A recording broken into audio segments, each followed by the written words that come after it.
Yes, good morning students. Now we will start next lesson, lesson number 3 of history. This is the last lesson of history. Next, Nazism and the rise of Hitler. So, in the spring of 1945, a little boy, Helmut, he was lying in the bed and he was listening when his father and mother, they were talking in serious tone. They were talking that his father was saying whether he should kill the family or he should do suicide himself.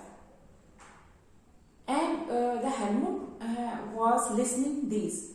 He was saying that now the Allies powers will do to us what we did to the Jews and the disabled. 11 साल का Helmut जो था वो अपने माँ बाप की बात सुन रहा था, बिस्तर पर लेटा हुआ था। वो ये बात कर रहे थे कि क्या उसके फादर को सारी फैमिली को मार देना चाहिए, सुसाइड कर लेना चाहिए। वो कह रहे थे कि जो अब एलिस पावर उनके साथ वो करेंगी जैसा उन्होंने जूस के साथ किया था। So the next day his father took Helmut to the woods and they spent a happy time there. They sang children's song and later in the evening his father shot himself in the office. Then he remembers that the bloody uniform of his father was burnt in a fireplace at home and he was so traumatized. वो इतना डर गया ये सब देख के, सुनकर और जो कुछ हुआ ये सब देख के वो इतना डर गया कि he refused to eat food at house for the next 9 years. कि अगले 9 साल तक उसने घर पर खाने से मना कर दिया because he feared that his mother would poison him. उसे ये डर था कि उसकी माँ उसको शायद poison ना दे दे। Although Helmut may not have realized what it meant at that time. Helmut को यह अनुभव नहीं होगा कि इस सब का मतलब क्या था। हेलमुट्स father, he was a physician in Nazi Germany and he was a colleague of Adolf Hitler. So इसके हेलमुट के जो फादर थे, he was a doctor and he was the colleague of Adolf Hitler. Hitler के साथी थे, वो colleague थे and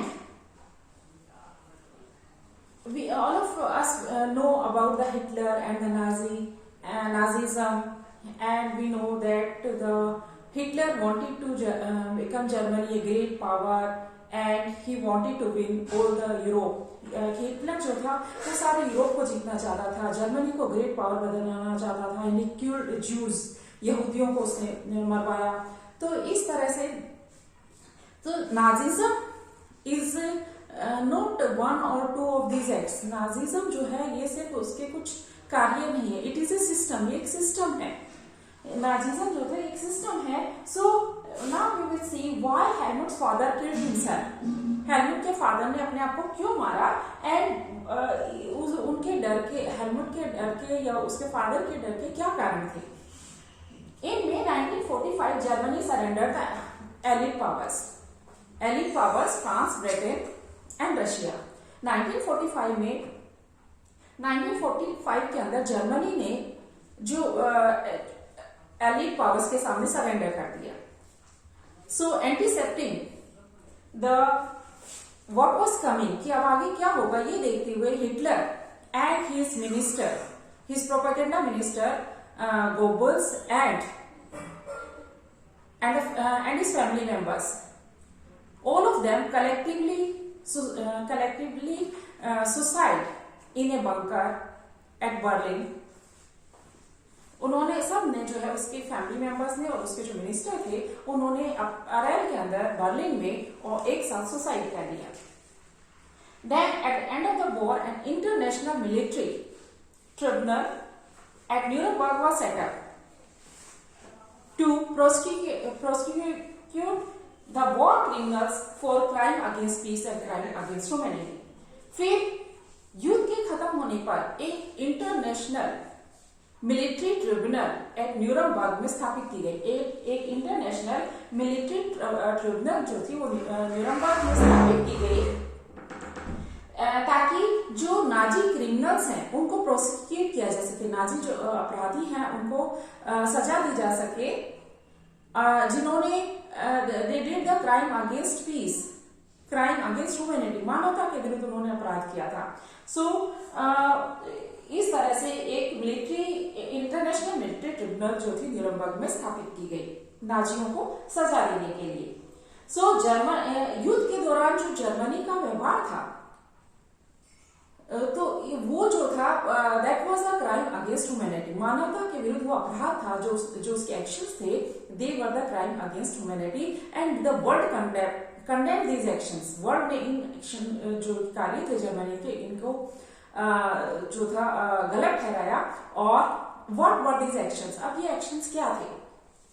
so during the war, during the Second World War, Germany had waged a genocidal war. Genocidal war, killing on large scale.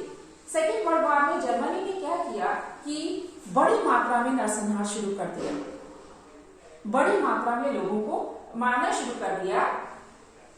And they killed the, मतलब they murdered the selected group of people, selected group of innocent people. They murdered the selected group of innocent people को मार दिया। And these people including 6 million Jews, 2 million Gypsies, 1 million Polish, 70,000 Germans, and these people were considered mentally and physically disabled. मतलब Hitler ने जो लोग physically रूप से जैसे अपंग हो गए थे या जो मेंटली डिस्टर्ब थे उनको भी मार दिया। And for this several means were adopted, कई उसने means adopted किए by gassing them in several death chambers, by gassing them in various death centers like Auschwitz। मतलब उसने इतनी मात्रा में नरसंहार करने के लिए, लोगों को मारने के लिए उसने कुछ सेंटर स्थापित कर रहे थे और उनमें जो थी गैस छोड़ के, जहरीली गैस से लोगों को मार दिया जाता था। ऐसे एक सेंटर था ऑस्ट्रिच के अंदर। सो द न्यूरमबर्ग जो ट्रिब्यूनल थी उसने it sentenced only 11 Nazis to death. Nuremberg जो ट्रिब्यूनल थी उसने सिर्फ 11 नाजियों को मौत की सजा दी, बहुत से लोगों को डेथ लाइफ इम्प्रिजनमेंट दे दिया। एंड मतलब उनको सजा तो दे दी गई, लेकिन जो सजा उनको मिली वो जो उन्होंने क्रूर व्यवहार किया था, जो बर्बरता थी, जो इतनी मात्रा में लोगों को मारा था, उसके मुकाबले में उनकी सजा कम थी। सो ऐसा इसलिए था because Alice did not want to be as harsh as with the Germany as they had been with Germany after the First World War। ऐसा इसलिए था कि जो एलिस पावर थी वो जर्मनी के साथ इतनी सख्त नहीं होना चाहती थी जैसे कि वो फर्स्ट वर्ल्ड वॉर के बाद हुई थी, क्योंकि बहुत से लोगों ने ये अनुभव करना शुरू कर दिया था कि फर्स्ट वर्ल्ड वॉर के बाद जर्मन लोगों का जो अनुभव किया जर्मन लोगों ने, उसी की वजह से जर्मनी जो ये नाजी जर्मनी का उदय हुआ। So next topic is the birth of Weimar Republic. Weimar Republic की स्थापना। Germany was a powerful empire in the early 20th century. Germany was a powerful empire in the early 20th century। 20वीं सदी के शुरू में Germany जो था वो एक शक्तिशाली देश था और साम्राज्य था। And it fought First World War alongside the Australia against the France, Britain and Russia. In the beginning, they joined the war because they thought that they will win quickly। सबने शुरू में इसलिए ज्वाइन किया युद्ध को कि उन्होंने सोचा कि वो जल्दी युद्ध जीत जाएंगे। बट द वॉर कंटिन्यूड, युद्ध जारी रहा। And the result was that the resources of Europe were decline. युद्ध ज्यादा लंबा खींचता चला गया, इसकी वजह से यूरोप के संसाधन जो थे वो कम होने लगे और उन्हें इतना अंदाजा नहीं था कि युद्ध इतना लंबा खींच जाएगा। सो शुरू में in the beginning Germany won, शुरू में जर्मनी जीता and it occupied France and Belgium. उसने फ्रांस और बेल्जियम के कुछ भागों में कब्जा कर लिया शुरू में, but the allies they became strengthened when US joined in 1970। लेकिन ये एलीज पावर मजबूत हो गई जब यूएस जो था 1970 में युद्ध में शामिल हो गया। तो ये जो एलीज पावर थी फ्रांस, ब्रिटेन एंड रशिया, ये मजबूत हो गई, ये जीत गई and they defeated Germany in November 1918। और इन्होंने जर्मनी और जो सेंट्रल पावर्स थी उनको 1918 में हरा दिया।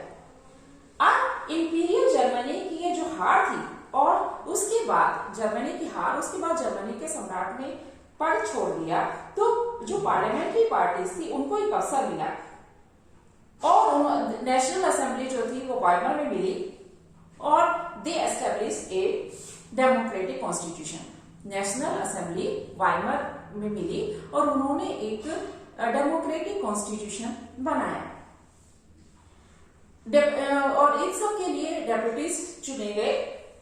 जर्मन पार्लियामेंट का नाम था रियाजस्टाग। रियाजस्टाग के लिए जो थे डेप्यूटी चुने गए और इस आधार पर मतलब उसमें equal and universal adult franchise था जिसमें कि महिलाएं भी शामिल थी। तो अडल्ट फ्रेंचाइज के आधार पर जो था ये चुनाव हुए थे, डिप्टी चुने गए थे जर्मन पार्लियामेंट के लिए, रियाजस्टाग के लिए। So this Republic was not received well bye its own people.